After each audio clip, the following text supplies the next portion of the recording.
যিজন সংসদৰ পত্নীয়ে প্ৰত্যেক মাহত পাকিস্তানৰ পৰা 2 লাখ টকা দৰমহা লয় তেওঁ কেনেকৈ পাকিস্তানৰ বিপক্ষে ক'ব বৰঞ্চ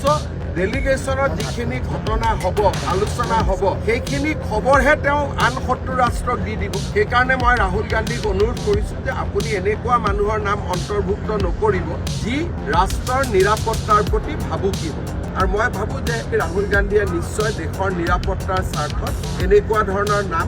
ইনক্লুড নকৰিব পাকিস্তানৰ সন্ত্ৰাসবাদী কাম কাজসমূহক বিশ্বৰ জনতাৰ সন্মুখত লৈ যাব সৰ্বদলীয় প্ৰতিনিধি দল এটা বিভিন্ন ৰাষ্ট্ৰলৈ যাব যিহেতু কংগ্ৰেছৰ পৰাও 4জন যাব ৰাহুল গান্ধীয়ে সেই 4জনৰ ডেলিগেশ্যনত অসমৰ এজন সংসদৰ নামো অন্তৰ্ভুক্ত কৰিছে মই ৰাহুল গান্ধীলৈ আজি এটা টুইট দিছোঁ যে যিজন সংসদে নিজে পাকিস্তানত 2 সপ্তাহ থাকি আহিছে যিজন সংসদে নিজৰ সন্তানৰ নাগৰিকত্ব ভাৰতৰ পৰা বিদেশী ৰাষ্ট্ৰৰ নামত লৈ গৈছে যিজন সংসদৰ পত্নীয়ে প্ৰত্যেক মাহত পাকিস্তানৰ পৰা 2 লাখ টকা দৰমহা লয় তেওঁ কেনেকৈ পাকিস্তানৰ বিপক্ষে ক'ব বৰঞ্চ